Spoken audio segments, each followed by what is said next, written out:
they're using AI to replace assistants. And that's the big fear, is that it's going to displace jobs. And I get that. I totally get that. However, I would argue that we've had these transitions for generations, if not longer than that. When we went from horses to cars, and when we went from conventional lights to automated lights, that's why the stagehands at Rockefeller Center, sabotaged the moving lights because they thought they're going to lose their jobs. When we went to LED, same thing. Now, I realize AI is completely different. It's on a different level. However, we still need AI. Still hallucinates. It still makes mistakes. You still need to keep an eye on it. You've got to know something about the subject.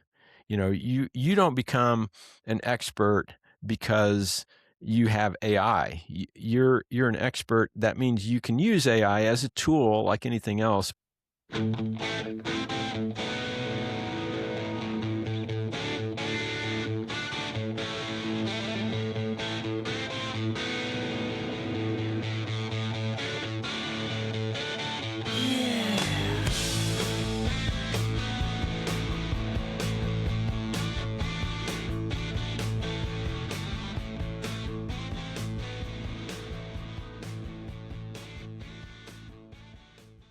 Hello, and here we are, another episode. I've actually been off for about a week or 10 days or something. Not off, I've been working, but I haven't recorded any podcasts. So happy to be back, and back with a banger of a guest, someone who I really enjoy having a conversation with. He always sends me little comments after episodes, either correcting me or adding color to that episode or whatever. So I said, why don't we just get on for another conversation? And he said, heck yeah, it's about time. So looking forward to it, and I'll give you that information here in a minute. And so again, thank you to both of our sponsors today, but certainly to Clay Packey and especially Inner Circle, who have become our newest sponsor for Geezers of Gear, and we appreciate them very much. So looking forward to promoting some of their many lines over the next few months. And of course, if you want to become a sponsor and a partner to our podcast, just reach out to our lovely producer, Sarah, who is at producer@geezersofgear.com, producer@geezersofgear.com, and we can get you set up. And so back to today's episode. Today's guest is, where is the bio? I'm trying to read the bio, but I can't find it. Oh, here we go. Today, we are joined by a returning friend of the show who literally wrote the book, in fact, several of them, on how we light the stage and power the show. He's an ETCP Certified Entertainment Electrician with over 36 years in the trenches. You probably already know who we're talking about. A technical editor for Light and Sound America, and the mind behind the industry standard text automated lighting, the art and science of moving light. Richard is here to set the record straight on some lighting lore from our last chat with Jeff Alder. I remember he reached out right after the Jeff Alder episode and made some points and had some stories. We're going to go deep into the origin of the Cyclops that we talked with Jeff about, the pioneering days of moving mirrors with Grand Funk Railroad, and the real story behind those High End Systems Intellabeams on the Dire Straits 1991 tour with Chaz. Plus, we're talking about his latest work with sustainable battery power at Willie Nelson's Luck Reunion, and why he's embracing AI to supercharge his technical writing. So please welcome back Richard Cadena. Hello, Richard. Hey, Marcel. How you doing? It's funny, your video just started working again right when we got to 0 on the counter. Oh, and now you froze again. So, but you won't be frozen in the actual recording, so that's good. So I'm doing well. How are you? Great, man. It's been a busy life the last several. It seems like the older I get, the busier I get. People ask me when I'm going to retire. I'm not going to retire. I'm just going to keep raising my prices because seems like the higher my prices go, the busier I get, you know? So, You know, but business experts, not myself, but business experts say that, you know, that you think that raising your prices, you're going to lose all your customers or whatever. And I've never really had the cojones to do it, but, or to try this scenario. So you're teaching me something here today, but, you know, they keep saying, you know, the higher you raise your prices, the better your business should get and the more business you should be doing because you're more focused on a more elite clientele or whatever it is. But, I don't know. yeah, I don't and know. I went to the Just keep seminar raising your years prices, ago Richard. that was, it was called something like how to raise your prices without losing business, or I don't know, whatever it was, and they gave you lots of reasons not to lower your price, but to raise your price, and it's kind of a psychological thing, you know, Yeah. when you have a higher price, people think, oh, it must be worth it. You know, I read a book Kenny Rogers wrote years ago, and he said that when he was first starting out, and he would pull up in a Cadillac. Now he didn't really have any money, but and he would ask for a job, and they'd look out the window and go, "Well, he's driving a Cadillac. He must be making money and doing well, and he must be worth it." You know, so Yeah. it's a psychological thing, right? Yeah, they're not gonna lowball you when you drive up in a Cadillac, right? Right. I guess. Yeah, they pay you more. No, you know, it's funny because I don't remember it was a some business leader video or something that I watched. I'm addicted to learning even at my older age. I'm constantly learning stuff, you know, like every Right. day I learn new things, especially with Yeah. AI. Yeah. But it was the same thing in the case study that they used in this particular story or book or whatever it was that I was reading talked about a woman who owned a clothing store and she was struggling. And she finally called up a mentor and said, you know, no matter what I do, like I do 70% off sales, I'll do 50% off sales, I'll do buy one, get one. I've tried everything and it's not working. And she said, well, let me come in and visit you. And she came in, looked around the store and said, you know, you've done a really nice job laying out the store and stuff. Here's what I want you to do. How desperate are you? And she said, if I don't start selling things, I'm just going to have to close the store and liquidate my inventory. I can't afford to pay the rent and expenses. And she said, okay, if you're that desperate, let's try something. And she said, what? And she said, I want you to raise your prices by 30% and don't put anything on sale. And she said, what? And she said, yeah, at least 30%. If not more, if you can double it, great. If you can go 50%, great, but at least 30% higher. And, you know, they argued for a little while. And finally, she said to her mentor, okay, I'm going to try it. And lo and behold, you know, her sales exploded. And the moral of the story is, you know, it doesn't have to make sense. You know what I mean? It's Yeah. just like, Yeah, it's, well, you know, there's something also called price elasticity, and I learned that in Economics 101 in yeah, college. And, you know, you don't know how elastic your prices are until you give it a go. So yeah, sometimes you have to experiment. And I've done that before. I've thought, okay, well, I'm going to raise the price a little bit and see, you know, see if, how much sales drop off, and you find that sometimes it grows, and then you go, okay, yeah. maybe we go a little bit higher, and you know, so, but You know, there's lots. sometimes you got to play to your audience too. Yeah, Like if their expectation is something is worth $5,000 and you tell them it's right, $1,000, you've just cheapened the product, right? So, exactly. Yeah, you know, yeah, and it could be the exact same product. Like this lady with the clothing store, she didn't change her product; right. she just increased the price. Yeah, So, there's lots of reasons to chart, to, you know, and especially with the rate of inflation right now, you've got to keep up. I mean, and yeah, I know it's a um mentally it's kind of hard to do because you have it friends is. and you're dealing, you know, and you want to do right by your customers, but at the same time, you got to pay your bills and you got to keep your door. If you're not making profit, you can't keep your doors open.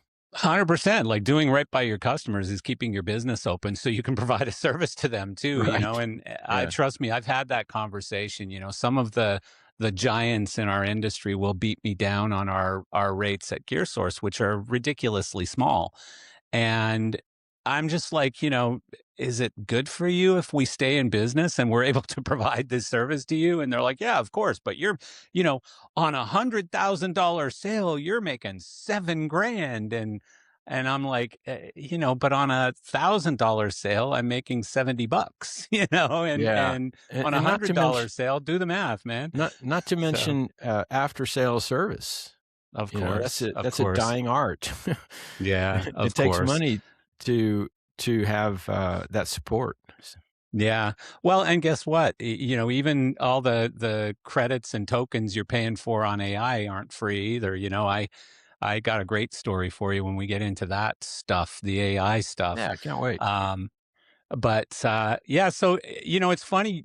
First of all, I appreciate you being such an avid listener of my diatribe, my blabber, uh, and you always comment, or not always, but you often comment, especially when you have something very specific to add. And you had listened to the Jeff Alder episode, and you reached out to me and you said, well, I just want to let you know the Cyclops, blah, blah, blah. And you went on about a couple of different stories, adding some facts and color to it. And I said, why don't you just come on and do another podcast? It's about time we do one anyways, because I do love having you on. So yeah. Yeah. Yeah. So what about the Cyclops? What were you talking about? So first of all, shout out to Jeff Adler for bringing all that stuff up. Is great. He was awesome. He was awesome. Yeah, I really enjoyed it. Hey, Mm. Jeff, and Jeff was in the hospital. He's out now, though. Yeah, he told me he was hope, going in. hope he's doing well. So you may or may not remember, but I wrote a book years ago called "Automated Lighting: The Art and Science of Moving Light," and I do remember. Chapter 2 is all about the history of moving lights, and so. But I thought it was fascinating to hear Jeff fill in some of the missing information from his perspective, because he didn't read about it in a book. He lived it, as many of us did. Yeah, as many of us did, But, he, from his perspective, I think basically, if I remember correctly, he his first encounter with moving lights was probably the Cyclops, which it is early in those days. However, there was some stuff that happened before that. And, being a geezer as I am, and also having done a lot of research, I know some of these people, I've talked to some of these people. But, if we back up from, because the Cyclops didn't come in until the 1970s. And, before that, I mean, it goes actually, the history of automated lighting goes back a little bit further, because there was a guy named George Eisenhower who taught at Yale University in the 1930s, in the 40s. And he was really out there in terms of technology. He tried all kinds of things, and he was trying to build a remote focus light back in the 1930s, but it didn't work because the technology wasn't ready, And I know this because I tracked him. No kidding. Yeah, I know. I mean, what technology was available in the 1930s? Well, they had motors, right? I had never heard optics. that story, by the way. Yeah. So I tracked him down. This would have been in the early 2000s, I believe it was, or maybe, early 2000s. I tracked him down. He was living in a nursing home in New Jersey. He was 91 years old. And I got him on the phone, and although physically I think he was not doing well, mentally he was sharp as a tack. I'd ask him a bunch of questions. Yeah, I'd ask him a question, and he would answer the question, and then he'd say, "It's all right there in my book, page 391." Just, he knew where. Yeah, but he told me a fascinating story, because in the 1930s, he tried to build a remote focus light, and it didn't work. But then in the 1950s, Cecil B. DeMille, movie producer, was trying to make a movie, and it was about a circus family. And I forget the name of the movie, Under the Big Top or something like that. And the circus tent has 90-foot tall poles in it, and they wanted to put some Fresnels up there, and the gaffer didn't want to have to climb 60 feet up in the air to refocus for different scenes. So they called him up and they said, "Can you build a refocusable light. So he took a strand feather light, I think it was, Fresnel fixture, and he motorized the pan and tilt, and it worked. They shot that movie using what? using servo motors. So Really? servo has built-in feedback. So you can have a controller on the ground, and you move the pan, you move the tilt, and the thing moves, And so, but they only built a few of them. And then in the 1960s, they put them in what is now where they shoot Saturday Night Live in Rockefeller Center in New York City, Studio 8H. They put them in there. I forget which TV show they were shooting at the time. They were doing some television show. And so they put them in there, and they worked. But it turns out, this is the story that George told me. He said that the stagehands feared for their jobs because they were the ones who would manually focus the lights, and here are these refocusable lights. So somehow, mysteriously, the gearboxes ended up full of sand overnight one day. Oh, my. Yeah. Wow. So they sabotaged his moving lights. That was in the 1960s, And then I didn't even know this. I guess I got to go back and read your book. This is all in your book? Yeah, it's in the book. Yeah, it's chapter 2. Yeah. Wow. So then in the 1970s, there was an architect I think it was in Switzerland, and he entered a design contest. Now, he was not only an architect, but he was also an opera buff, and so there was a contest to build a theater, and so as part of the building, he designed some moving lights. His name was Fritz von Balmus, and so he built these moving lights in the 1970s, and they worked very well. They worked for 10 years. And he actually patented them, and he tried to sell the idea, but he couldn't find anybody who was interested.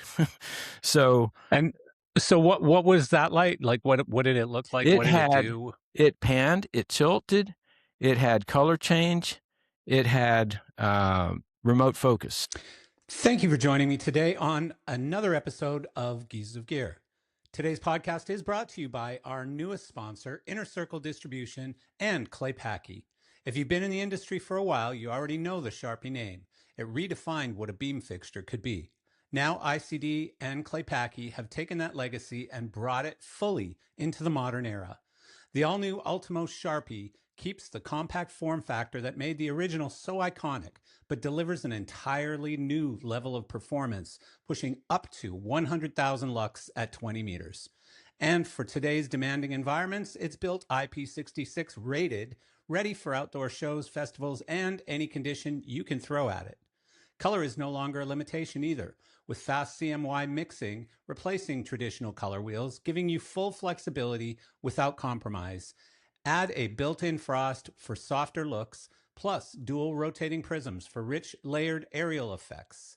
Movement is everything you expect from a Sharpie, even faster than before, precise and dynamic with added features like infinite pan. And for seamless integration into existing rigs, there's even a Sharpie emulation mode, making it easier to drop into legacy setups.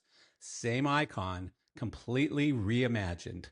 Clay Packy Ultimo Sharpie, sharper than ever. Check out icd-usa.com for more info. icd-usa.com. Wow.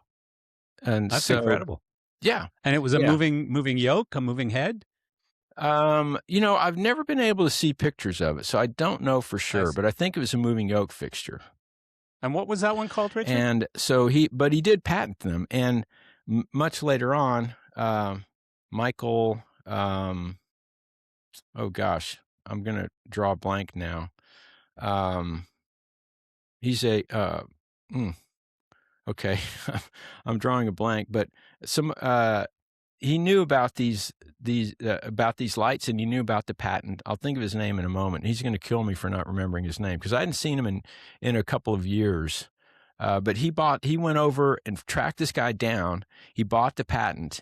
He came back and he sued Verilight and won. Oh my goodness. And I then remember hearing that story. yeah, Yeah. yeah. And then he went and he sued Morpheus. And so but Morpheus, what's his name? Michael from Morpheus, basically didn't show up.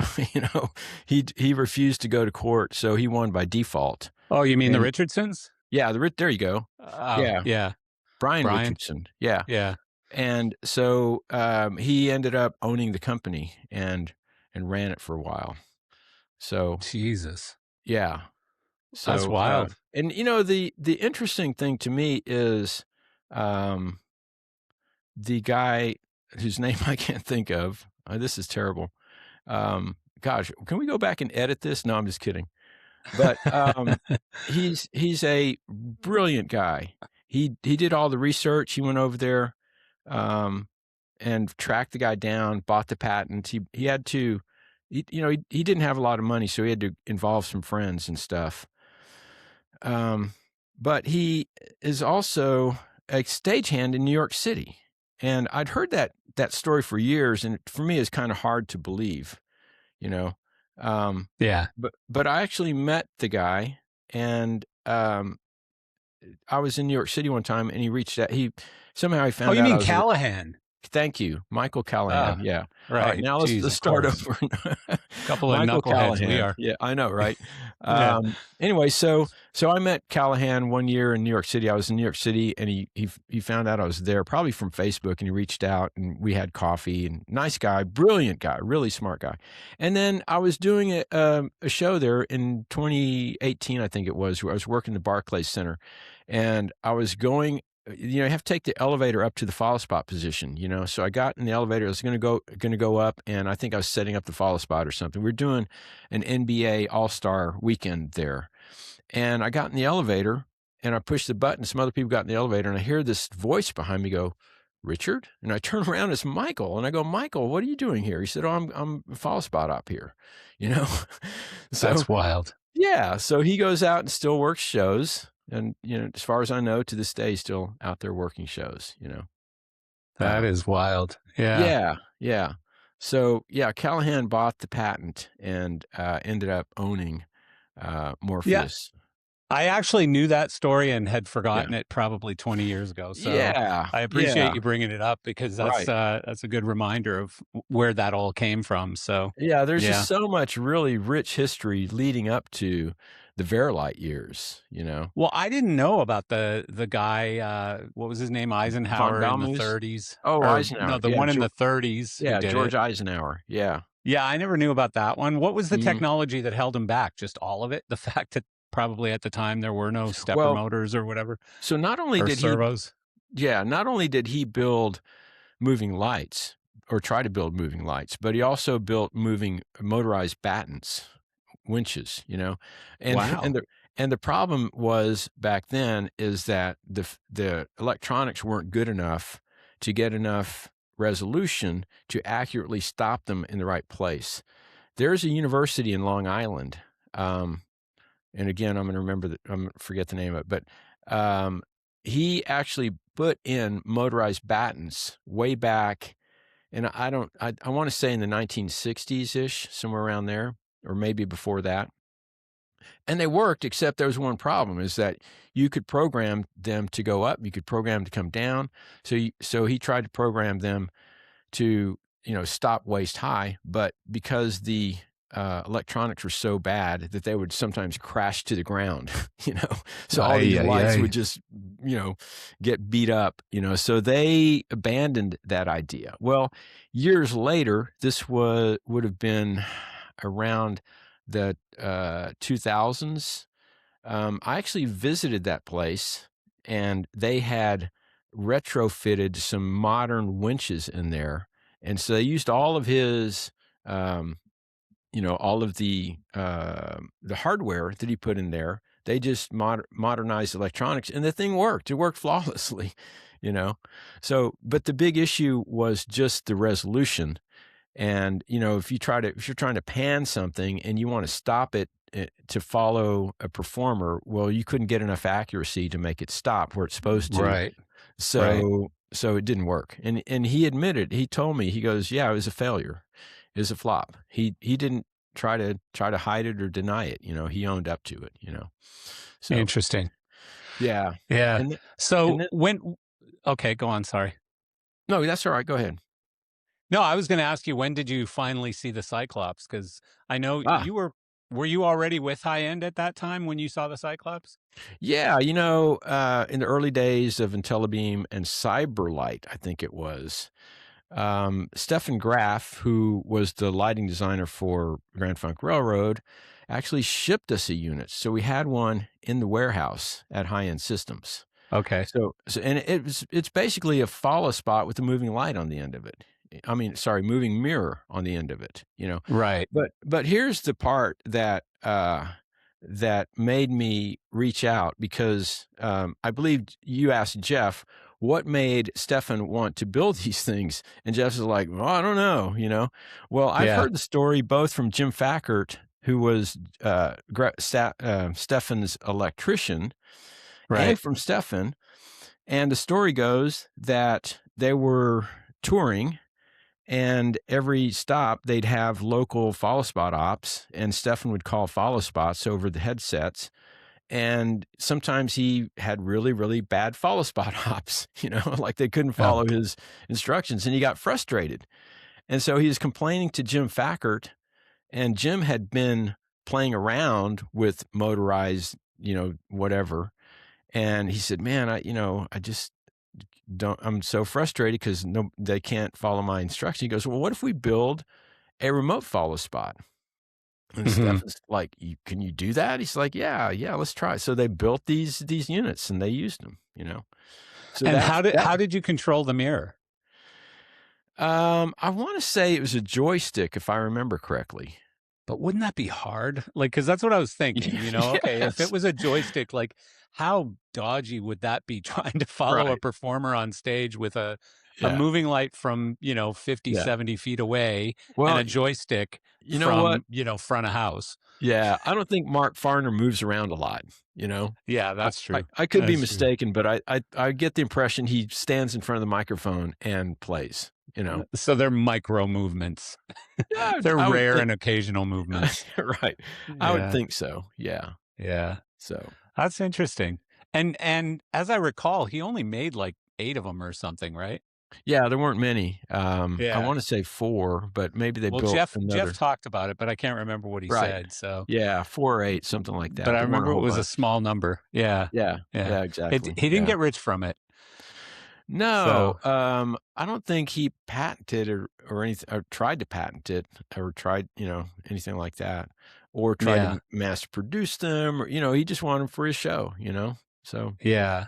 Remind me how early you started at High End Systems. I started in 1880. 18.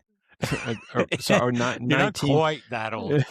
1986 is when I started. See, I qualify as a geezer. Yes, you do. Yes, yeah, you do. And that's an interesting story too, because in 1985 is when I actually went and applied for the job, and I interviewed with Richard Bellevue, and Richard, he's meticulous, so he interviewed me for 2 solid hours and put me through the ringer. He asked me to draw a power supply, and he showed me these different parts and asked me what they do and everything. And you probably had to go for like shirt changes and underwear changes and stuff halfway through that.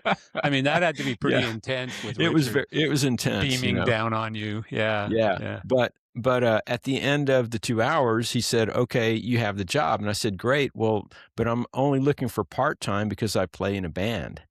And that was the wrong thing to say, because he goes, no, too many people here playing a band. He goes, "Get out of here. I don't want you." And I go, "Okay, well, I'll be back next year when the band winds down." He goes, "I don't care, whatever." And I came back 366 days later, a year and 1 day later. And I walked into the building, and I found his office. He had his head down writing at the desk. And I knocked on the door, and he looks up and he goes, "Yeah." And I go, "Do you remember me? I came here last year to apply for a job." And he thinks for a second. He thinks real hard. He closes his eyes. He's thinking, and then he looks up and he goes, Richard Cadena. That's wild. I was blown away. I met him once a year ago, and he remembered my name. But that's how. I mean, he had an incredible memory, and that which that is served him shocking well. when you consider, that he wasn't always of the healthiest habits. Let's be call careful it, how you say that. Yeah. No, you're right. Yeah. So I mean, I went to a party at his house one time, and I thought I was a badass. And I went to this party at his house, and between him and Craig and whoever else was there, I was just learning things that I had never known before. And I was like, no, thank you. No, thank you. No, I don't want to try that either. No, thank you. Yeah, he does everything all the way. Yeah. Oh, hell yeah. That's what I love about him, though. I love that absolutely. about the guy. Yeah. I talked to him very recently, and there's some things that I can't share on this podcast, but, he told me some really, really good stories. So, yeah. Yeah. He's an incredible guy. He's an incredible guy. And he's responsible for launching so many careers. I mean, I know. So many people walk through that door and end up in the industry, Yeah. And still are in the industry, Right. this far down the road. Like, I mean, they weren't short careers either. Right. No, I mean, he's an incredible guy. And I think a lot of the people, obviously, of our era have forgotten about him already. Not the ones who really worked closely with him, like, Chaz Harrington and guys like that. Yeah. But I mean, so many, especially younger designers and stuff, they're like, Richard, who? But, I was dragging people over to the ETC booth at the show this year, and I was like, look at these new fixtures that Richard created. And they're like, Richard who? And I'm like, it doesn't matter. Just look at what he's doing here. And, I really liked the new wash lights. Yeah. Hey, from ETC speaking that he had designed. Yes, that's true. Those are incredible. But speaking of Chaz Harrington, I think you mentioned this on the Jeff Adler podcast as well, because you brought Chaz's name up, and you mentioned him in the context of him taking Intellabeams out on the road with Dire Straits. But there's a story behind that one as well that I think is kind of fun and interesting. Do tell. Yeah. So the way that all happened was that in those days when we made Intellabeams, High End was very much considered a discotheque company. And nobody in the rock and roll touring industry wanted anything to do with Intellabeams because those were disco lights. And Richard was really frustrated about that. Well, you remember the magazine back then, Polestar. Remember that magazine? It's still around. Oh, yeah, that's right. So anyway, but back then, they had a page that said upcoming tours, and they would list all the upcoming tours. So one day, Richard made Xerox copies of that, and he passed them out to all the account reps, and I was an account rep at the time, and he wrote $1,000 across the top of it. And he said, anybody who can get 24 Intellabeams on any of these shows, I'll give you $1,000 cash. And I looked at the sheet. It was Michael Jackson. It was ZZ Top. It was Janis Jackson. It was Dire Straits. It was a couple of other names. And it had the phone number, I think, of the booking agent and the management company. So I started calling them all up, trying. How convenient! I know, right? But nobody would talk. They didn't know me. I'd call them up and I'd say, "Can I talk to whoever?" And they go, "Who is this?" And I'd go, "Richard Cadena from High End." They go, "Yeah, nobody's here." So I couldn't get through. But I didn't give up. I called for 2 solid weeks. I called every number. I'd call like 2 or 3 times a day, trying to get through to somebody, anybody, and nobody would take my call. But I eventually grew frustrated. So I took that piece of paper and I set it aside. I put it in my in basket on top of my desk and kind of forgot about it. And then one day I get this call from this English sounding guy, and he says, "Hey, I have this project in Bali." He said, "I live in Denver, but I have this project in Bali. We're putting in these lights in a nightclub, and I want to buy some Intellabeams." Well, Marcel, back then, everybody wanted to be a dealer, right? Yeah. And we had too many dealers. So I said, "Well, there's a dealer in Denver. Let me give you their name." And he's like, No. I want to buy them direct. And I go, "Well, we don't sell direct. I can't sell them to you." He goes, but you don't understand it. And he goes on and on. He will not give up. He just will not give up. And after about 15 minutes or 20 minutes on the phone, I'm trying to get him off the phone, because he's kind of becoming a pain in the ass. And but he would not get off the phone. And finally, he said the magic words. He goes, "I'm a lighting designer." And I'm thinking, well, yeah, everybody's a lighting designer, And he goes, "And I work with this band, Dire Straits." And I went, "What?" And I leaped across my desk for that piece of paper to double check it. They're on the list. It says Dire Straits, and ding, ding, ding, ding, ding, ding. I'm a thousandaire. Yeah. So suddenly the tables are turned. I want to keep him on the phone, and he wants to get off the phone because I'm like, I said, Chaz, you've got to come to Austin. I want to show you these things, because you can use them on your show, and so, and he said, well, I'd love to come to Austin and see them, but I can't because I'm going to get married in 2 weeks or a month or whatever. And I go, well, keep it in mind, the offer's always there, and I want to fly you to Austin. We'll pick you up. And so he gets off the phone. And I'm thinking, okay, I blew that. That's never going to happen. Well, a few days later, calls me up. He says, well, the marriage is off, so I'm coming to Austin. I'm like, great. Oh, my God. Yeah. So we flew him to Austin and, did the full court press on him. We would not let him out of the building until he agreed to take, and he, the only requirement was to take 24 fixtures out on the road, but he ended up taking 68 of them out on the road, plus a couple of spares, plus some emulators, plus, and he had those out on the road for 2 years, Well, hang on, a couple stories around that. So did you ever hear his version of why he did that? No. Because Wiseman wouldn't call him back from Verilight. Oh, right. Yeah, I may have heard that a couple of times. He couldn't get the Verilights. They wouldn't even call him back. They were just all busy, and Wiseman was like, yeah, Dire who, and so, have you ever heard the saying, shit goes downhill? So it ended up in High End's lap at that point, right? So did you get your $1,000 though? Well, people ask me that, and actually, no, Richard. I'm going to call Richard and tell him he owes me $1,000. But to be honest, call him out right here. Yeah. I made so much more money off of that because I was getting a piece of the rental, and in the end, I ended up paying cash for the first time I ever bought a brand new car. I paid cash.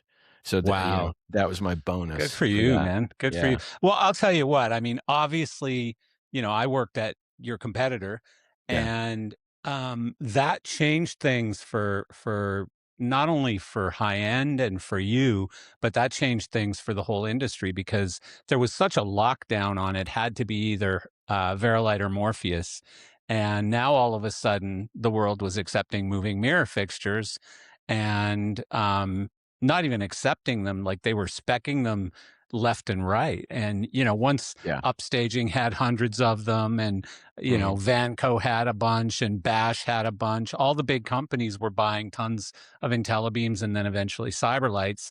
It just opened the door for all of us. Yeah, it really did. And, a lot of that credit goes to Bill McCarty. You may not know Bill because I think I know Bill. I remember Bill. All right.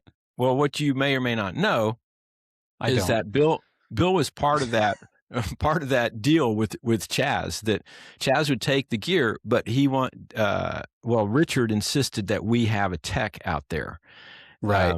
And Bill McCarty was the tech, and his job was to fix all the problems with Intellabeam, because when they first went out, they were disco lights. They were not made for in and out of road cases. Yeah. And so and Bill was perfect at this because he was so meticulous. At the end of every night, he would put a list together and he would fax it to me. And I'd come in the office the next day, and there'd be this like 1 or 2 page long list of things that needed to be fixed or parts to ship to him or something.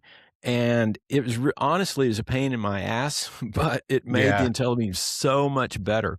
And he did that for solid like 6 months, and the Intellabeam got so much better. At the end of 6 months, he called me up, and he was in Europe, and he begged me to come to get him off the road. So I went to Richard Bellevue, and I said, Bill wants to come off the road. He goes, no way. He goes, double his salary. And I'm like, really? We're going to double his? Yes, we're going to double his salary. So I call up Bill. I go, Bill, we're going to double your salary. He's like, all right. So he stayed. All right, I'll stay. Triple it and you got a deal. Yeah, that's funny. Yeah. Was that the 400 or the 700 IntelliBeam? Um, Let me think about It this. had The to be the 400 was only 700, the I would first think. year. It's a 700. Yeah, it was a Yeah, it had to 700. be. Yeah. Yeah, I can't see yeah. the 400 cutting it, on No, an arena rig, right? no, it really wasn't bright enough. The 700 was so Yeah. much brighter than the 400. I just, the run that you guys must have gone on, like it was just like printing money, Yeah. selling IntelliBeams was just, like I had to think of the things that I had to make a living selling RoboScans and PALs and, while you guys are selling IntelliBeams and Cyberlights, spoiled, you Yeah, spoiled bunch of those were good Texans. days. Yeah, I Yeah. mean, um, it yeah, we were flying high back then for sure. Well, Yeah. the other thing was the IntelliBeam itself was probably the single most successful rental fixture, maybe other than a Source 4. But Yeah. moving light, it had Yeah. to be the most successful moving light on the rental market ever when you look at cost. I think they were 2750, right? I mean, for a big bulk of the time anyway. Yeah, and part of that was the price. It was priced well, but the other part was that you didn't have to have a tech, because as you know, when you rent Verilights, you had to have the tech, and that's expensive. Yeah, You pay per diems, you pay an extra bus bunk, you right. pay hotels, travel, whatever. So it was definitely a recalibration of the industry. For 50 years, ETC has made a name for itself in the world of entertainment technology. You can find ETC products in buildings of every size across the entire globe. Broadway shows, rock concerts, sports stadiums, outdoor parks, TV studios, and convention centers, you name it. They have all trusted ETC to make their spaces beautiful and safe. Many of these spaces include rigging systems to keep them running smoothly and safely. Fortunately, ETC Rigging offers a range of hoists and controls to accommodate the unique needs of various production spaces and budgets. ETC's motorized hoists and hoist control systems raise theater technology, including stage curtains, lighting equipment, backdrops, projection screens, and more. And the recent addition of Prodigy Balance, a new counterweight rigging solution for loads up to 1,200 pounds, brings more options to venues looking for safe, user-friendly rigging. If you need backstage rigging that is easy to learn and safe for students and volunteers to use, Prodigy Balance could be the answer. ETC is known for its customer support and 24/7, 365 availability. But now, employees have even more of a personal stake in maintaining that reputation because ETC has become 100% employee owned. Each person building the rigging systems, developing the control software, and answering support calls is actually an owner at ETC. Outstanding support, reliable products, innovative technologies. This is the foundation of excellence ETC has built over the past 50 years, and they plan to deliver more in the next 50.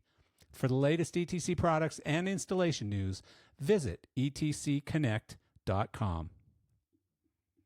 Yeah. But I mean, just again, if you do the math, like back then, let's say it was 2750 and they were going for, 150, $200 a week, whatever it was. Let's call it 200 just to use a round number. I remember it was 125 sometimes on tours Yeah. and stuff, but Yeah. let's say it was $200 a week. Mm. We're talking about 10 or 12 weeks, 13, 14 weeks to pay for the thing, plus, parts and maintenance and whatever else. But even 20 weeks, let's call it. Yeah. So it's paid for in 20 weeks. And most of the companies I know who had IntelliBeams had them for like 15 years or more, Yeah. Yeah, and then they like turned just an around and sold incredible them amount of time. and then they sold them, for almost as much money into South America, Right. right? Right. Exactly. So Exactly. So it was a no-brainer they back still then. pop up on Gear Source, by the way. Every once in a Wow. while, we'll get somebody selling, Wow. 20 IntelliBeams or something. Track spots we get all the time. That's People convert amazing. track spots to like either an Laser. LED engine or a laser engine. Yeah. Wow. And so, yeah, I mean, it's wild, the longevity of those fixtures and just how successful. So if you fast forward to today, like, I don't know if you've seen, but there's this Roby LTX or whatever it's called, the iForte long Mm, throw, yeah. and the new Ayrton one, Eagle Trace from Ayrton. They're both around $15,000 dealer.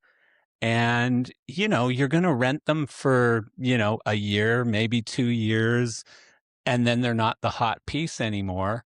And what are you going to get for them? You're not going to get $600-700 for those a week. You're going to get 250, $300 maybe. And so when you do the math and you transpose it into today's costs of moving lights and stuff, it's crazy. It's lunacy. Yeah. Like a Cyberlight would be 20 grand today. Yeah. Several years ago, probably 20 years ago, I ran into John McGraw at LDI, Yeah. and he had sold his company, uh, Production Arts. Production Arts. Thank you. And he retired. And Yeah. he said, I don't know how people today do it. I wouldn't be able Yeah. to make a living in this industry, Yeah, I Yeah. had Steve Terry on the podcast, his partner, Yeah. and Steve, of course, is still in the business. He's still consulting for ETC or working for Yeah. ETC, maybe. Yeah. And but those two guys really knew how to do it. Like they ran the cleanest, nicest rental shop in the business, and were great integrators as well. And I had the same conversation with Steve, and it was just like, yeah, the math don't work anymore. It's just, I don't Yeah. know how rental companies survive. And the Yeah. need for capital is just ridiculous now. Yeah, and I think they also set the bar for service too, and I think Oh, Steve hell Terry yeah. brought that to ETC with him when he went to work for them. Hell yeah. You know, Hell yeah. Absolutely. No, those guys did it right. yeah, Yeah. So, I mean, that was an exciting time back then, obviously, for you and for the industry and certainly for High End. Like, yeah, me being a competitor to High End, I always looked up to the company so much because, you know, yes, I was a little jealous because you guys really did have the stuff that everybody wanted, and I had to follow you into a sales call and try and convince them to buy the other junk, And plus, I had like Mokri going around telling people we were a fishing boat company or something that, made moving lights on the side, and like Mokri with his stories were always pretty funny. yeah.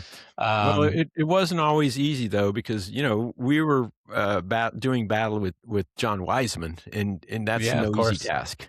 Yeah, no, So Wiseman still tough, still tough in his 60s. He yeah, hasn't slowed down at all. He's a lot kinder today, so, yeah, he won't light your house on fire or something if you steal a deal from him. But he's still every bit the competitor that he always was. So John's great. Yeah, him and I are very close. But so yeah, that Dire Straits story is a good one. I like yeah, it. yeah. It's fun. Yeah, no doubt. Yeah. So So Willie Nelson, I remember last time you were on the podcast, we talked a lot about the electric stuff, electric generators, whatever you want to call it. mm. Has that advanced a lot? Like, are you still working on that stuff, especially with the Luck Reunion thing, and Marcel, what's going on there? I just got back from Luck Reunion on Sunday, and Oh, did yes, you? it has. Yeah, and it has advanced. We did a week at South by Southwest. We did a week at Luck Reunion, and um, the technology has advanced. But more importantly, the company that I freelance with, Overdrive Energy Solutions, not to do an infomercial or anything, but Yeah. they have learned so much over the last 4 years. This is our fourth Luck Reunion. They've really got it down. And the first year, especially, but the first 3 years we did Luck Reunion, it was very stressful because we didn't really know what size batteries we need or how long they would last. We had triple redundancy built in. This year, it was so much less stressful. We went Yeah. in there, set everything up, and now we do monitor it remotely. And but it was, I mean, orders of magnitude more well organized. In fact, interesting story about that is that there are let's see, there's the main stage, and then there are several smaller stages. There's the barn stage, the saloon stage, the revival stage, and the Fort Worth stage, and the chapel stage. And we power all of those except for the saloon stage. The saloon stage is on grid power because it's part of the buildings. Well, the circuit breaker that feeds it, it's 150 amp circuit breaker, and it's an old breaker, and it was tripping. And so the saloon stage was losing power. And so the only one that's on grid power. Yeah. So the festival electrician was super busy, so he asked me to go meter it. I went and metered it, and it wasn't overloaded. Sorry, it's a 200 amp breaker, a 200 amp 3-phase breaker, and it was loaded to 100 amps. It was only loaded 50%, but it was tripping. Wow. Yeah. But it's just an old breaker, and that's what happens with circuit breakers is that once they start tripping, then they start nuisance tripping.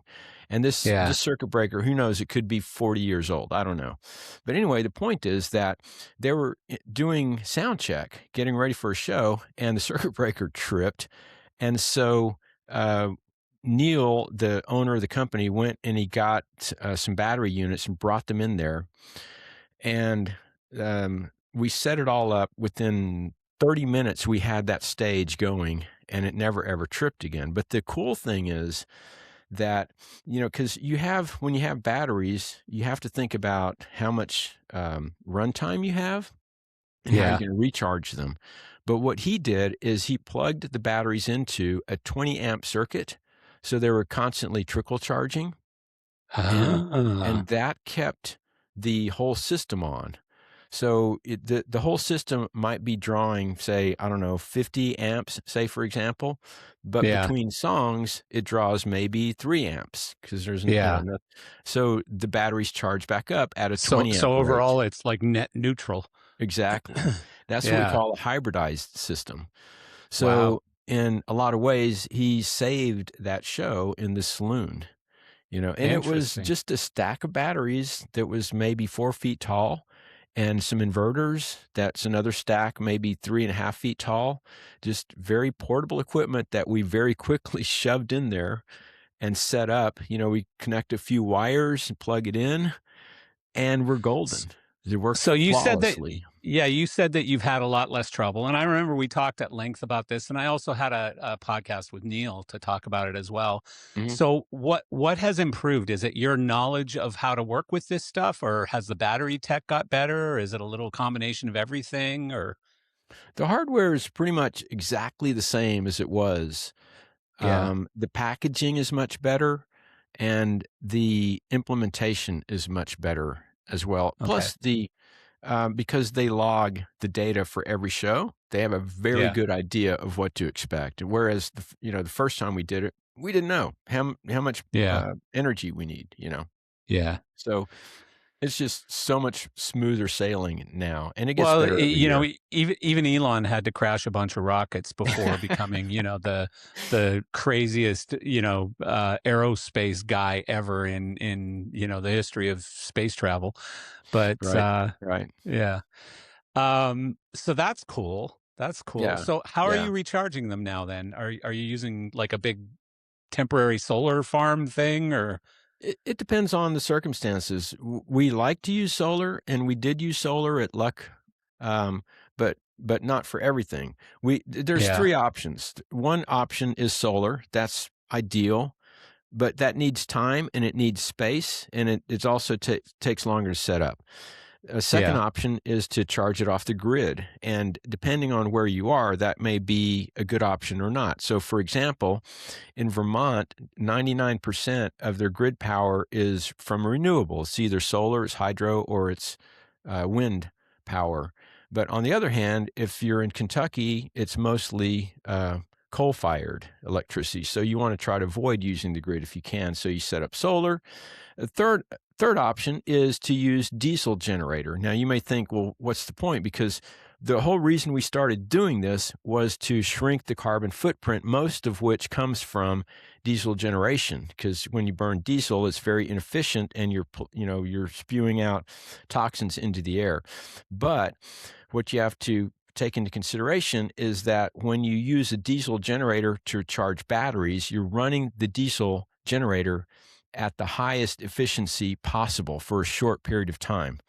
So instead of running with a variable load, powering the stage with the generator, which was ramping up and ramping down and spewing out, emissions the entire run of the show, you fire up the generator and it maybe takes you an hour to charge the batteries to full. Then you run the batteries for hours before you have to fire Yeah. the generator again. So it Yeah. saves about 90% of the fuel and the emissions and the noise and the smell and all that kind of Yeah. stuff. So Yeah, because it's not like I understand the world still wants like greener solutions and, blah, blah, blah, net zero.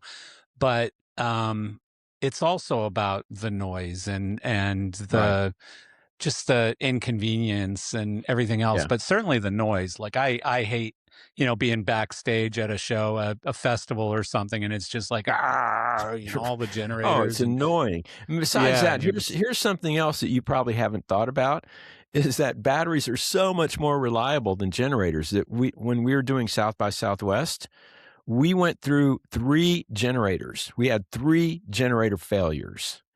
So, um, wow. generators have a lot of moving parts and Yeah. they have filters and they have, especially if you have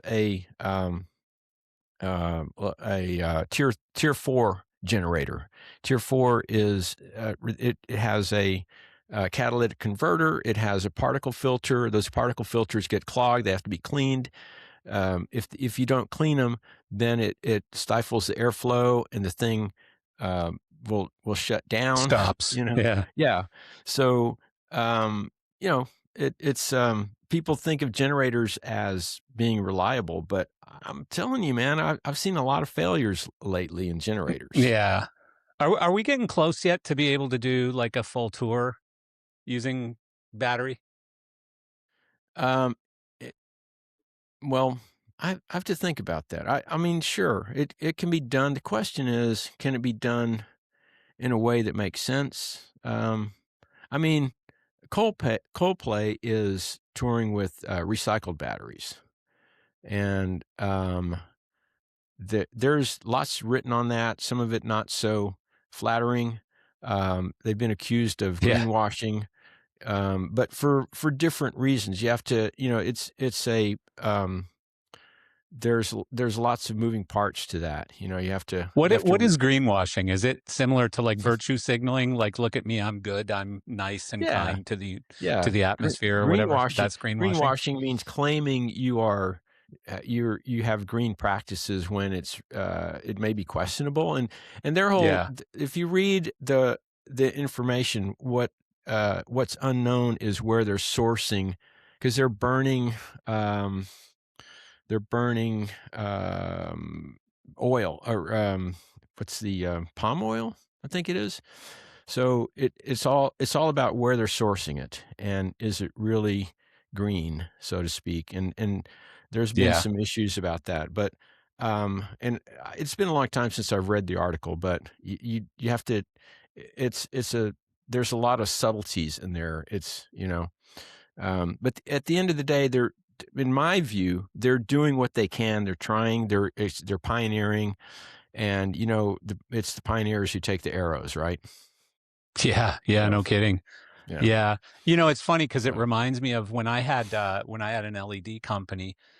Because I'm in Palm Beach, occasionally you'd get a call from like a maintenance company who takes care of, 2 or 3 massive mansions on Palm Beach Island, 50,000 square foot houses right on the ocean and stuff like that.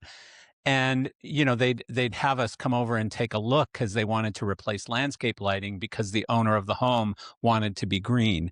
And you'd go over there and they're using like tens of thousands of gallons of water to water their pretty little flowers and their palm trees and stuff. Um, but putting some LED lights on their palm trees was going to make them feel better about being green, I guess. So and like they've got like Range Rovers and Suburbans and stuff in the driveway or Porsches or whatever. And I mean it's just funny because the irony of it all, or the hypocrisy of it all, I guess. So but yeah. yeah, I Yeah, I mean, mean it'll be so when it interesting comes to to see someone other than Coldplay actually go out like with either economical or practical reasons for doing it, not just this greenwashing Yeah. thing to say, hey, we're good, we're better people because we're doing this or whatever. Yeah, it's going to happen. I've been hearing a lot of interest, and I've fielded a few phone calls about it, and it's going to happen. It's going to happen soon. I can't tell you when, but there's been some huge artists who have been calling or artist management calling and inquiring. And I think it takes Interesting. time for them to get comfortable with the idea and to get comfortable with the technology. You know, it's when we're doing a show and something goes wrong. This has happened just at South by Southwest. You know, when when the when something related to power fails, they immediately look to us because we're the unknown factor. You know, Right. several Must be your fault. times the generator failed, and everybody's looking at us, and we're not the generator operators. We're Well, it's there's like if another a Tesla gets in an accident with a Chevy Blazer, you're going to blame the Tesla every time, every right? time. Because Exactly. yeah, because must be its fault, Right. Exactly. Yeah. Yeah. So it takes time for people to get comfortable with the idea, but and we've demonstrated over and over that it can be done, but yet there's still skepticism. You know, every time Yeah. I post a picture on Facebook when I'm doing one of these shows, most of the community is very supportive, but there's always one or two who say that can't be done. And I'm like, but we're Yeah. doing it. You know. Well, I mean, the same thing happened in our industry when LED fixtures or LED video screens or whatever started coming out. That can't Yeah. be done, or Right. that's ridiculous. That's just a flash in the pan. That'll be gone soon. Not everyone likes advancement or likes technology to move forward or whatever, Right. right? Right. Like some people like to sit still, I guess. Speaking of Right. which, we got to talk Yeah. about AI, or else it wouldn't be a conversation between me and Richard Cadena. Yeah. Yeah. And that's another thing that when you were talking to Jeff Adler, Yeah. you guys were mentioning AI, and which is yet another reason that prompted me to reach out to you Yeah. because Jeff is writing a book, and you suggested something about using AI, and I think he kind of winced, you know, and I Well, get it. because he automatically went to the extreme, which is Right. use AI to write the book. And Right. I didn't Yeah. mean use AI to write the book. I meant use AI to gather things, collect Yeah. things, organize things, Right. edit the book. Yeah. Yeah. AI is a great editor if you want it to go back and review the book 10 times and say, maybe you should change this paragraph or whatever, like Yeah. that's cool. Like, Well, I have some experience writing. You may not know this, yeah, but I've written a I couple of do know books. this. Yeah, I do know And this. my electricity book is the fourth edition is coming out April the 3rd, which is around the corner. Oh, cool. Yeah, and I just started revising my automated lighting book. The fourth edition of it will be out in 2027. But and I've been using AI for a couple of years, pretty much since it was available. I jumped on it. But every day I find a better use for it. And so lately what I've been doing is using it to help me organize the book because I have a structure. I already have the book. The book is written. So I just feed it the table of contents and I say, does this make sense? How can I make this better? And then I'll take the chapter and take an outline of the chapter and feed it to AI and say, does this make sense? How can I make it better? And it's only making the book much, much better structured, easier to read. It's catching grammar errors. In the electricity book, at the end of every chapter, there's a bunch of practice problems. And when I'm writing the problems and writing the answers, sometimes I'm really tired. I make mistakes. AI makes mistakes also, but if you know something about the topic, you can catch the mistakes. So I'll feed all the questions in there and say, give me the answers. and it'll give you the answers, and you can pretty much look at it and go, oh, that one's off by an order of magnitude. That can't be right. And then you'll ask it, okay, how did you get this? And let's fix this. So Yeah. there's Or lots of just things that check it your can answers. do Yeah, just check other your than answers. write your book for you or write your whatever for you. 100%. But I mean, I guess the people who are against it are people who are just saying, write my book for me because I'm too lazy, or they're assuming that that's what you've done. Oh, I gotcha. Like, I'll give you an example. Recently, I was an expert on a legal case, and in the depositions, the opposing attorney quizzed me on, probably because they did research on me and realized that I'm a heavy advocate of using AI. And so they hit me up with, did you use AI to create your report? And I said, or no, did you use AI while creating your report? And I said, yes. And it was like an aha moment for them. Oh, we gotcha. And I said, would you like to know specifically how I used it? Well, did you use it to write your report? And I said, no, I didn't. And they said, oh, but you just said you did. And I said, no, you asked me if I used it while writing my report. So, I used it for some research. I used it for some organization. I used it for, just putting some files together and collecting some things and putting it all in. But I wrote the report. The report is mine. It's my words. It's my knowledge. It's my history, my experience. And that's what I was hired to do. And, this went on for like 2 hours where they just thought they had me in this weird gotcha. And I was just like, if you're not using AI, like, by the way, all lawyers use AI. I forget what the system's called. It's called like Arthur or something. It's some man's name, Arthur or Lester or something like that. And it's a system that almost every law firm uses. And it's replacing most of their legal assistants or researchers or whatever.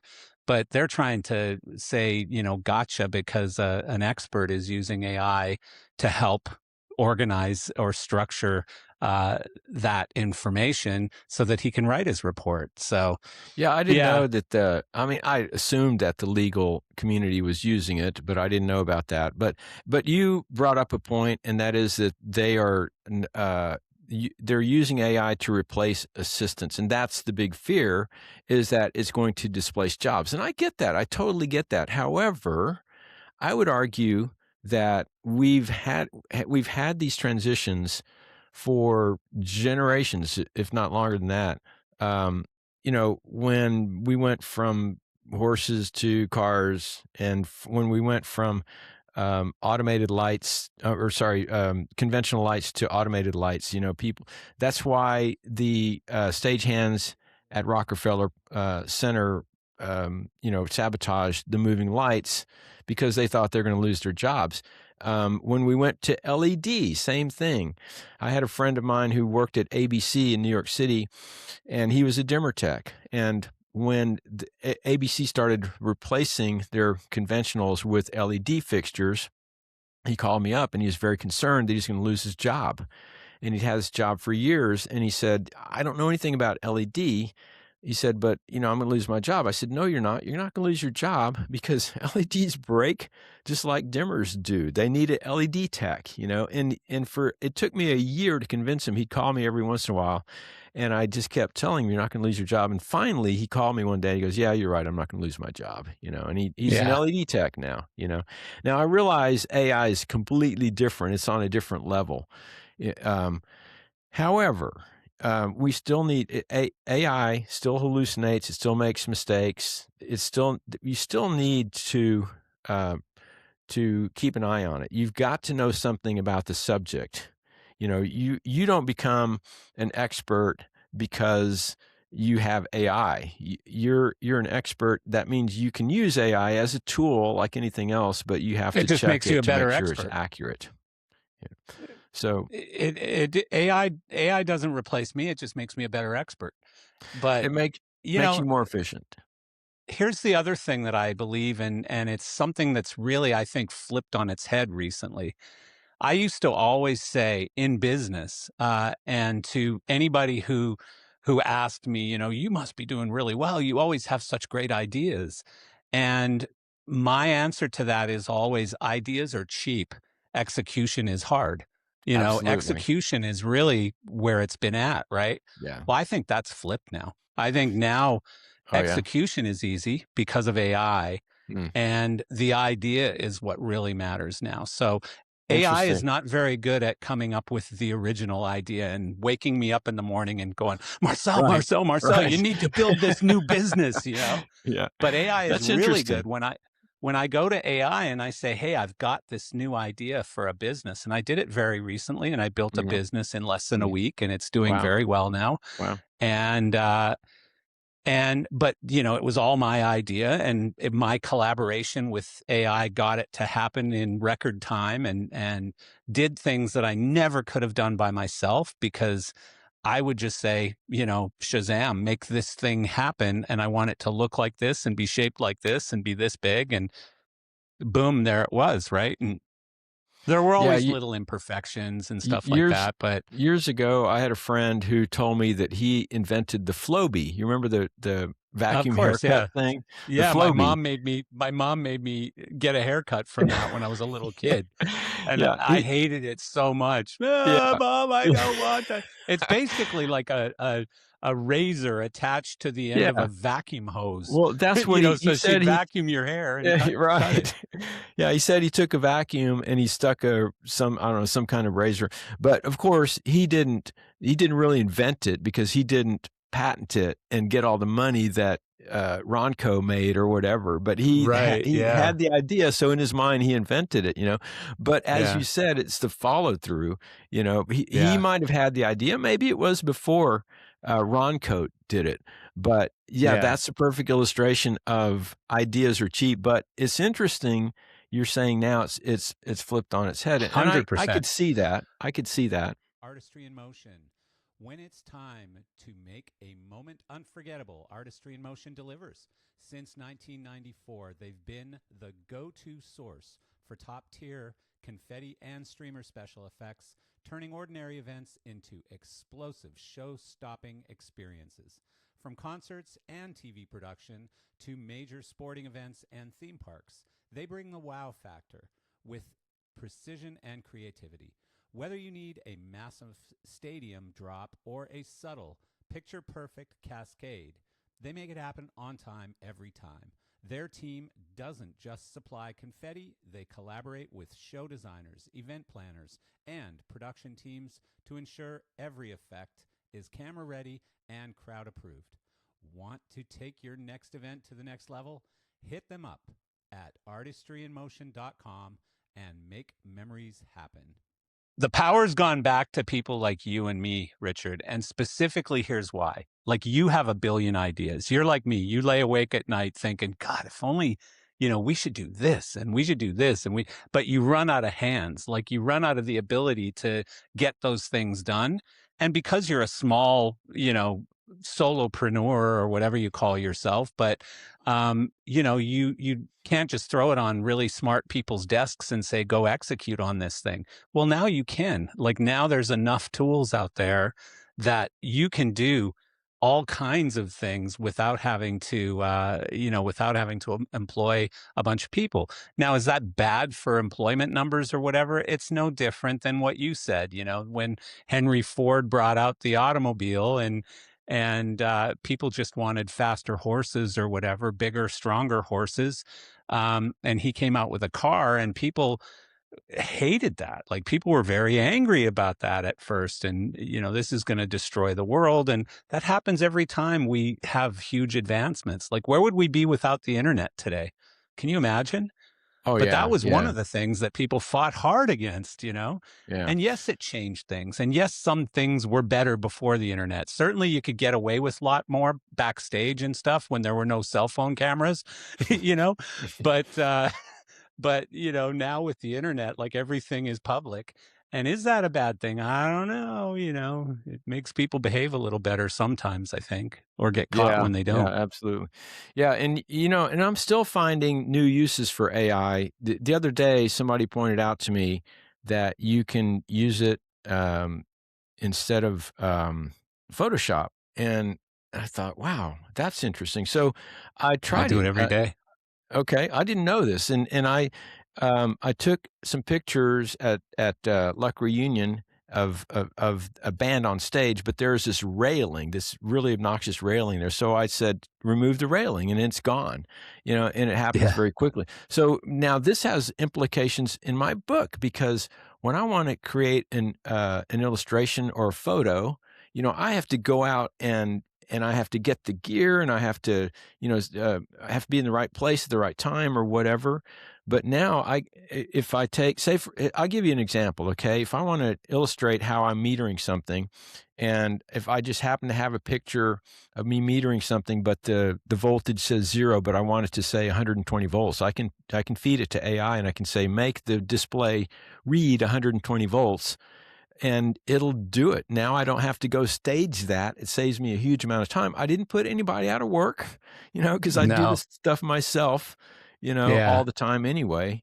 So, Well, I mean, and there is going to be an impact, but yeah, the problem is right now, like, depending on who you listen to, we're anywhere from, 1 million to 1 billion people in the world under, what we need for workers in the world. It's some massive number, whatever that number is. And, we're not having babies, so the number's going to keep getting worse. And so, this is got to happen. Like, we need to be more efficient. And by the way, all those jobs like at McDonald's and stuff that everyone complains about, those are going away anyways. And they are. chances are most people don't want to flip burgers or do French fries or whatever. And that's okay. Those are obviously really good jobs for robotics and for AI and automation and stuff. But I'm all for it. Like, do I think there's going to be an impact? Yes. Am I telling my son and anyone who will listen to me, learn as much as you can about AI, not because it's coming for your job, but because you'll be much more valuable in the future to whoever it is you work for, whether it's for yourself or someone else, Yeah, I think and there'll be a I've realignment. mandated I've mandated for my own staff for over a year now that 70% of their work not needs to be done by AI, but needs to be done with AI, in Mhm. combination with, in concert with AI. And there's a lot of reasons behind that. It's more efficient. It's more accurate most times, especially when you're dealing with data. And Yeah, I'll give you an example. Like, are you using Notebook LM yet? no. Okay, so you have a Google account, right? Like a paid Mhm. Google account, a Gmail account or something. So I'm telling you, do this as soon as you have some free time. Whatever it is that you have information on, and I'll give you a very good example. Uh, I've got a situation where someone is let's say either trying to invest money or acquire one of my businesses. And so I need to give them, they've given me a due diligence list, and I need to give them, some financial data and some this and some that and all of this different stuff. And they've given me a list. And so what I've done is I've gathered 5 years of financial statements, 5 years of this, 5 years of that. I've put all kinds of information into a Notebook LM notebook. And so you can basically upload YouTube videos, web links, files, Google Drive, folders, all kinds of different things. You can upload hundreds of data sources, basically.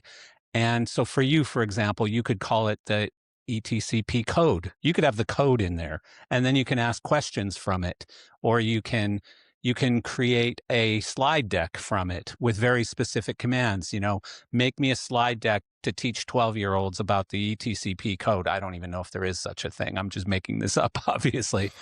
But so basically, to explain it very easily, any set of data sources, and by the way, you can say, I'm doing something about the ETCP. Can you go out to the internet and find me as much relevant information as you can? And it'll go out and find all of that information for you. You don't even have to put it in there. But if it's specific to Richard Cadena stuff, you put all the data sources in there. It's closed, so they don't use it for training their models, or the rest of the internet can't go, what are Richard's financials or whatever. It's not available to them. Now, here's where it gets magical. So from there, you can go to Gemini, or you can create a Gemini gem, or you can create all kinds of other things within Google.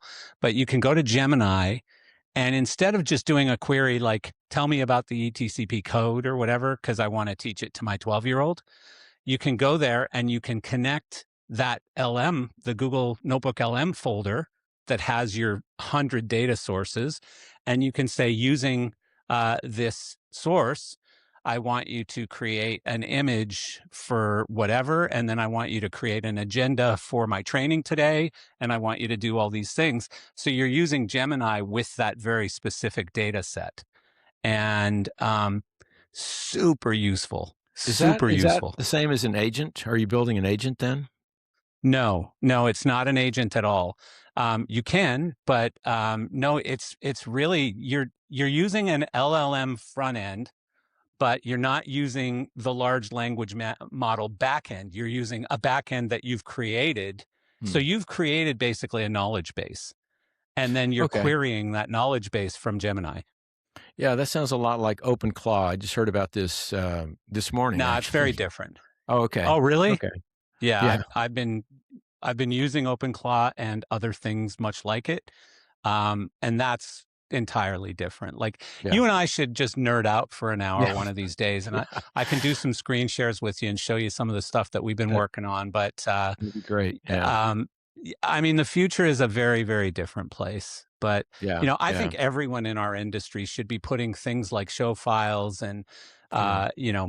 all of your owner's manuals, for example. Like, I'll tell you, my companies, like, for example, I have, instead of having an HR folder or file or whatever it is, I have a Notebook LM for HR. And you can go in there and you can ask it any questions you want. You can have it create a little infographic for you. You can set up quizzes. You can set up all kinds of things within Notebook LM, and then create these different stuff and give it to all your staff and stuff like that, so they have access to it. So it's super cool. I love it. Yeah, and So, there are anyways, direct applications what more else? closely related to the industry. Like you can, this sounds from what you're describing, sounds like you can help. You can use it to help you program a show because these consoles are getting so complicated. You know. Well, yeah, that would be different. Like, so Notebook LM really is when you need a whole bunch of information and you need to access that information specifically, like, again, financials is a great one because you can put a whole bunch of financials. I could put 200 spreadsheets in this thing, and then I could just say, create a slide deck giving me, this particular data set based on blah, blah, blah, Mm, blah, blah, whatever it is. okay. Yeah. And it'll create that using that data set, right? Like using Yeah. those 200 spreadsheets that I just put Mm, into it. That would take you days, weeks to do it on your own. There's just so yeah. many cool applications for this Notebook LM. And Mm, it really, nobody had even heard of it a year ago, but I've been using it for, I don't know, 2.5 years. I have an wow. employee in India, and he said, "Hey, Mm, I've got a friend who works for Google. They've got this little department called Google Labs, and internally they're using this thing called Notebook LM. You should check it out. Maybe you could use it for something." And I checked it out, and initially I used it for one application that was very specific, and it worked amazingly well. But then as they grew it, and then Gemini came out, and then they attached Gemini to it, and all these cool things happened, it was like it just became invaluable to me. So no, it's cool. really, really cool stuff. So Yeah, I've I'm got a lot to super learn. excited about the future Yeah, of me AI. too. Like, Yeah, we just scratched the surface, and I'm still trying to wrap my head around it, but I use it every day. yeah, yeah, me too. It takes time, that's the Yeah. problem. Like, I wish I had all day to spend on Right. AI because, Right. but there are now tools like OpenClaw where, you can basically talk to it from iMessage on your cell phone or from Telegram or from WhatsApp or whatever, and you can just call it Bob and say, "Hey, Bob, I'm thinking about doing something with this or this or this or whatever. Tell you what, can you build me something overnight and I'll take a look at it when I get up in the morning?" And, Yeah. you can wake up at 6 o'clock in the morning and it'll have a program or a website or whatever it is that you were asking for will be sitting there going, "Hey, let me know when you're ready to talk about this." And guess what? Bob don't sleep. Yeah, So that's right. you can Yeah, ping Bob at 5 a.m. and yeah, go, hey, I don't like how you did this thing. You need to fix it. And it'll go back and yeah, fix it and say, here you go, Richard. Is this any better? And they yeah. talk to you like you're human, like they're I know. human too. It's Yeah, really and that's bizarre. that's more like what I've been doing a lot of lately, in addition to some other uses as well. But this Yeah. all of this is not without its own challenges because, as you know, as people know, AI uses a tremendous amount of energy, and energy costs are going up.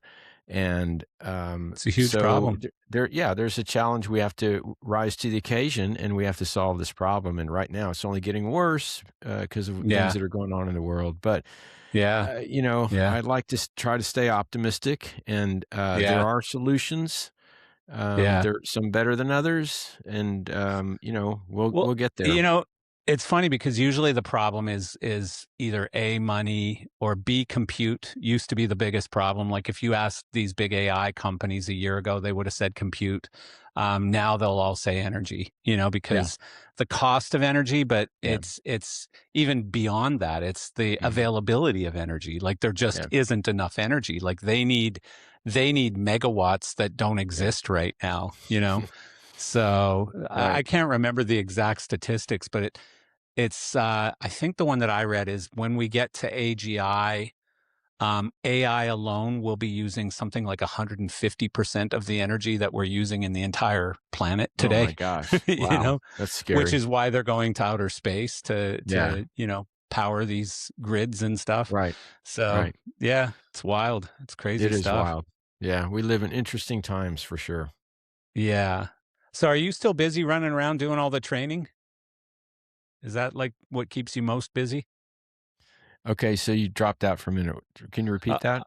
oh, I was just saying, are you still running around doing all the ETCP training, and Yeah, is that what I keeps you do. most busy? I do a lot of training.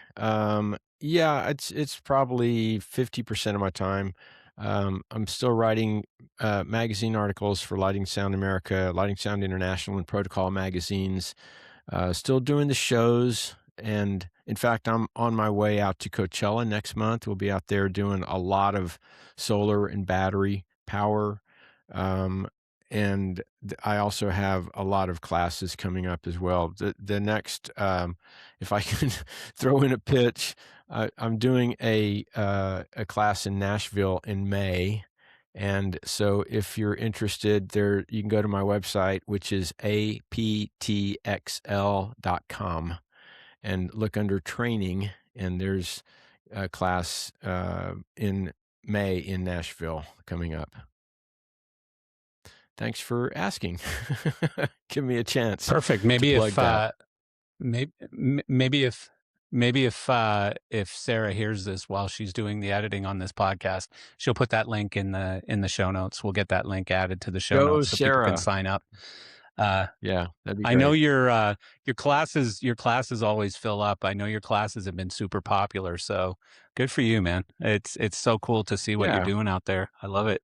Yeah, we're having fun. I love it. Definitely, it's Y- fun. Yeah. Yeah. Well, I'll tell you what. Let's do another check-in, and maybe you and I could do like a weird little AI geek off thing where we can do some screen sharing and show people some real industry related stuff. I've been thinking about doing this anyways, like really just doing a coaching session for people in the industry to show them, here's 10 real world examples of how you can use AI today that doesn't cost you any money at all and will change your life, in your business. Yeah, that sounds Uh, like fun, and I'm sure I could learn a lot from that myself. So sign me up. Yeah. Well, I mean, anytime you want to reach out to me and we can Yeah, schedule an hour or something and that'd be and great. just sit and geek out on some stuff, I can show you Cool. some of the stuff I'm working on. We just have such a terrible internet connection though today, Yeah, so I know today's a it bad is. day to do that. Yeah, But yeah, really. yeah. Well, Richard, I appreciate it. It's really All great right. to see you as You always. I too, love Marcel. love talking with you. You have Likewise. incredible stories and an almost perfect memory, except when you got to come up with a name or something Yeah, every now and then. yeah. But Sorry, Michael Callahan. yeah, that was a good one. That was a Yeah. good one. All right, Rich. Thanks, All man. right, man. Take care. See you. Yeah. Talk to you later.